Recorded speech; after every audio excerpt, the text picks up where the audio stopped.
begin with the top story we are tracking this hour. Activist Sonam Wangchuk has been arrested by the Leh police amid unrest in Ladakh and has been taken to an undisclosed location. The activist has been arrested under NSA. The violent protest in Ladakh has claimed at least 4 lives and injured over 90 people. The protests led by Wangchuk along with the Leh Apex body and the Kargil Democratic Alliance seeks full statehood and inclusion of Ladakh under the 6th schedule of the Indian Constitution for Ladakh.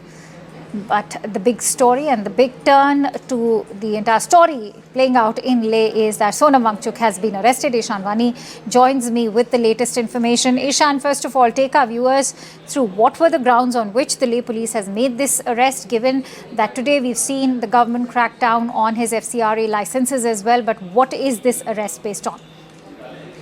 Kansha, if you recall that ever since those violent protests in arson broke out, the government was very clear to say that there were certain people who were trying to destabilize Ladakh and who had a role in instigating people to, which led to arson, killings, and stone pelting on the streets of Ladakh.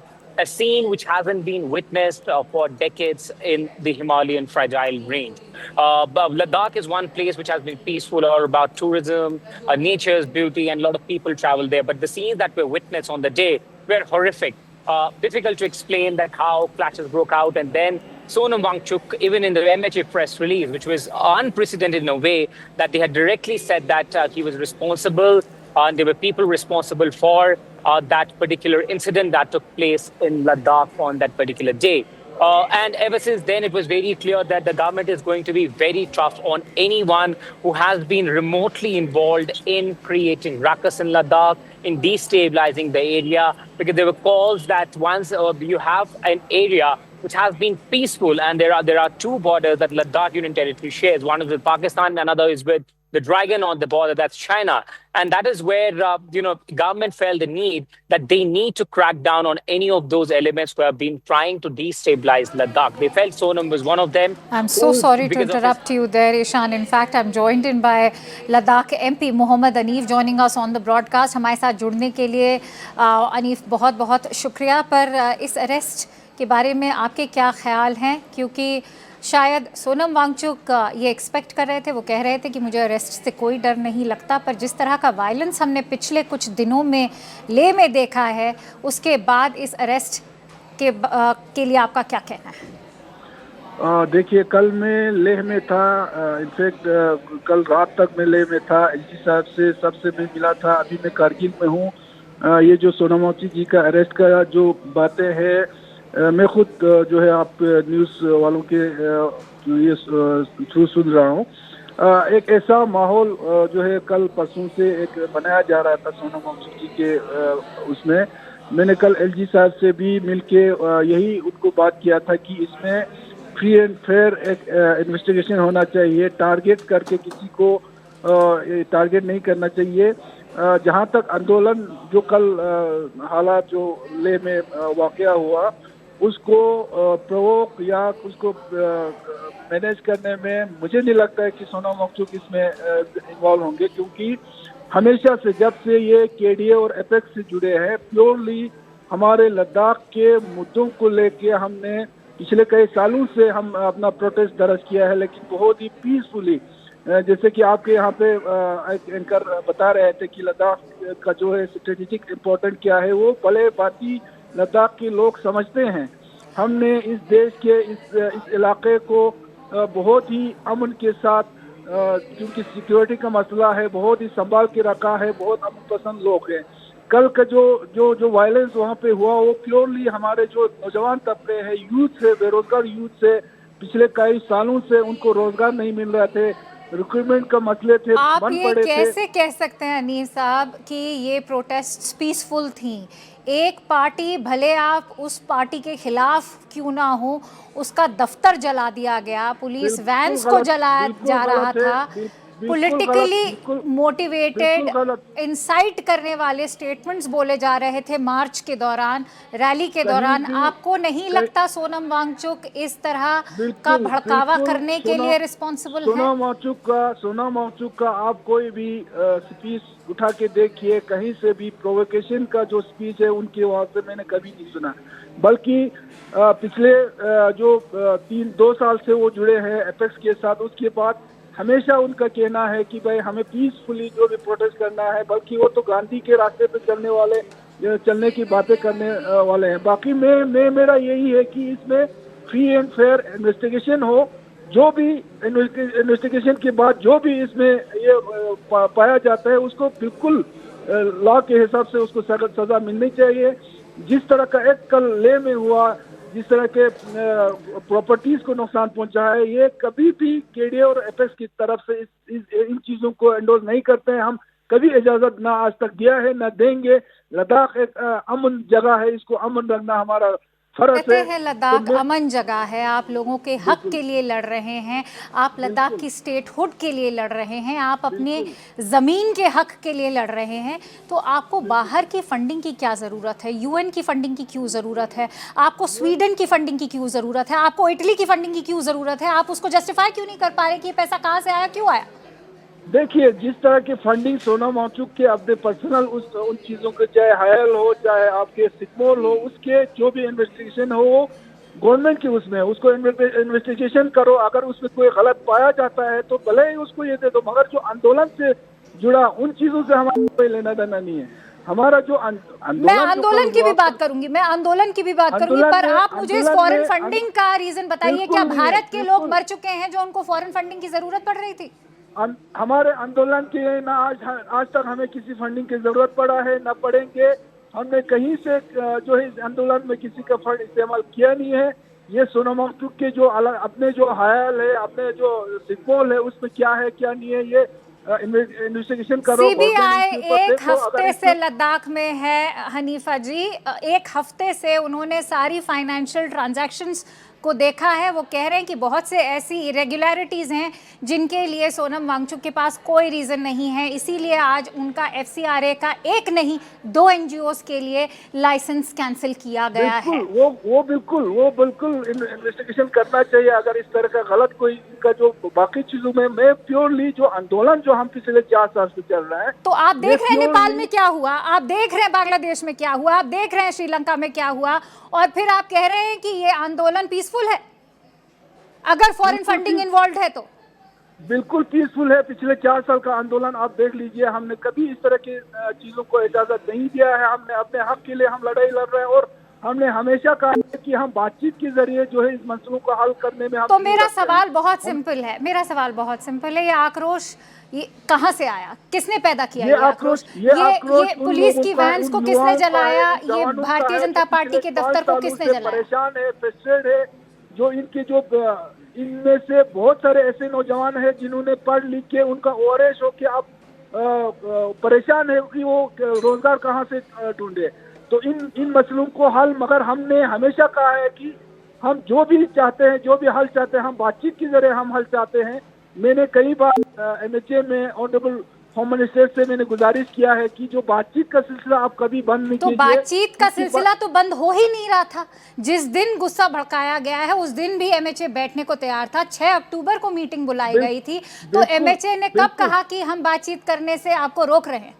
तब भी इस तरह का आक्रोश। रुबिका जी, हमने आकांक्षा Hanifa जी, हाँ जी, KDA और APEC की लीडरशिप ने हमेशा से कहा है, और इस तरह का जो कल वहाँ पे वाकया हुआ, हम कभी भी इन चीजों को सपोर्ट नहीं करते, ना इनको इंडोर्स किया हमने। लेकिन एक फ्रस्ट्रेशन हमारे जवानों में वहाँ पे निकल गया। वहाँ पे जिस तरह से फायरिंग किया गया, क्या आप इसको जस्टिफाई कर सकते हैं? करेंगे? टारगेटेड फायरिंग हुआ वहाँ पे। दूसरे बाकी कई और चीजों के जरिए जो है स्मोक को कंट्रोल किया जा सकता है। न वहाँ पे वाटर कैनन का इंतजाम था, न वहाँ पे बाकी चीजों से कंट्रोल किया जा सकता, लेकिन ओपन फायर किया गया वहाँ पे लोगों के ऊपर। और फायर भी ना पाँव की तरफ किया गया, सीधा जो है वो सीने के आसपास एक बेचारे के तो पूरा दिमाग में वो गोली चल गई। क्या उसको जस्टिफाई कर सकते हैं आप? एक सब पर सोनम वांगचुक कैसे इस बात को जस्टिफाई कर सकते हैं? सवाल का आप जवाब नहीं दे पाए हैं कि अगर उनकी इतनी पॉपुलैरिटी है यूथ में तो वो उस यूथ को भड़कने से कंट्रोल क्यों नहीं कर पाए? सोनम वांगचुक के बारे में मेरा क्लियर ये है कि उसकी जो बाकी चीजें हैं वो हयाल में किस तरह फंडिंग करके लाया है, आपके उसके सिग्नल में क्या किस तरह फंडिंग, उसको वो बिल्कुल इन्वेस्टिगेशन कीजिए। आने वाले दिन लद्दाख के लिए बहुत ज़्यादा जो है तनावपूर्ण होने वाले हैं। हम यही आशा करते हैं कि अमन वापस लौटे लद्दाख में। हम सब यही चाहेंगे कि अमन और चैन बना रहे लद्दाख में। हमसे बात करने के लिए बहुत बहुत शुक्रिया। That was Ladakh MP Mohammad Hanifa over there. Alright, let's now quickly go back to Ishan Vani, who continues to stay with us. So, Ishan, you can see the blame game has already broken out. The politicians there are already placing the blame on the MHA, on the center. They're saying that they could not control the mob violence. What was the need for open firing? What is it that you have learned from your sources on the ground? What led to the situation spiral out of control?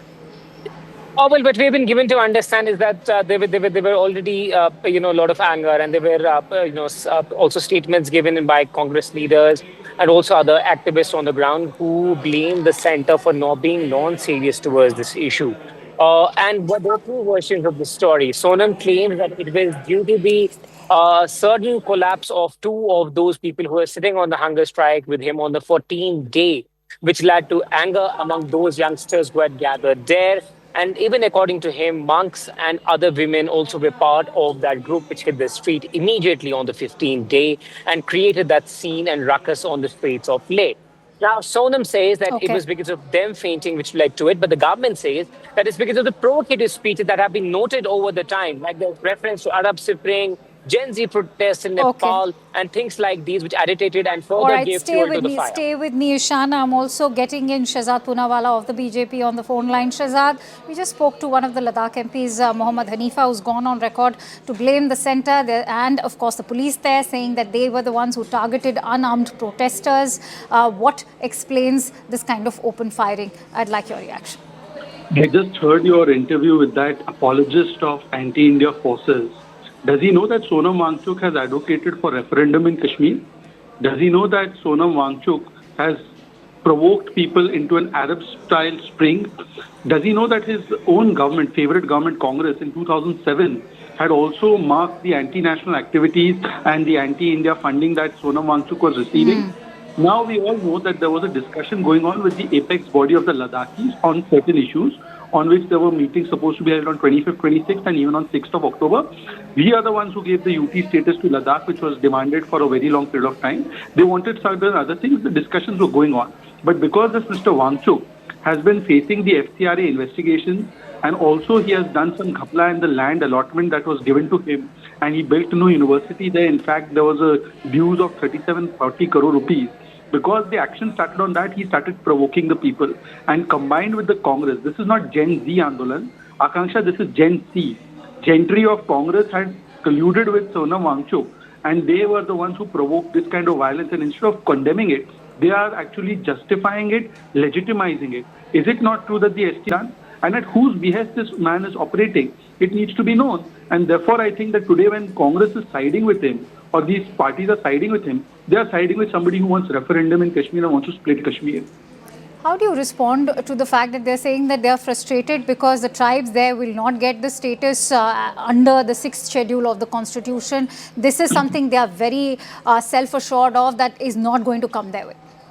Akanksha, let's go back a little bit into history on this phone. Before 2019, Ladakhis were being discriminated when they were part of Jammu Kashmir. They used to get 2% of the budget.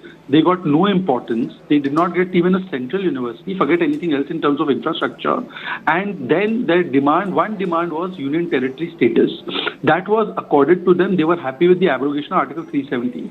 Those who are preaching to us about tribals, 85% of the population is anyways under the tribal status. But we are the ones who made a Rashtrapati from the tribal community. We are the ones who have given the benefits to the tribal community. Who is preaching to us? The Congress, which was suppressing their rights. My last question before I let you go. Why are you accusing one of the protesters as being a Congress member? No, look, I don't want to get into a specific, but there are several Congress corporators and leaders who have been found provoking the violence. For instance, on 23rd, the Congress party did a press conference, and one of their corporators said, I'm going to stone the BJP office, and then the next day he was next to the BJP office. And if the Congress is so clear that they are filing a defamation suit, they should go and file it against Amit Malviya or whoever. If they have the guts, they should go and file it. Why aren't they filing it? वैसे तो vote चोरी में court में नहीं जाना है, यहाँ पे तो जाना है ना, जाओ करो ना. Who's stopping you? All right. Many thanks to you, Shahzad, for coming in on the broadcast and sharing your insights. With that, let's also bring you another reaction. Let's listen in to what the Kashmir CM Omar Abdullah has to say.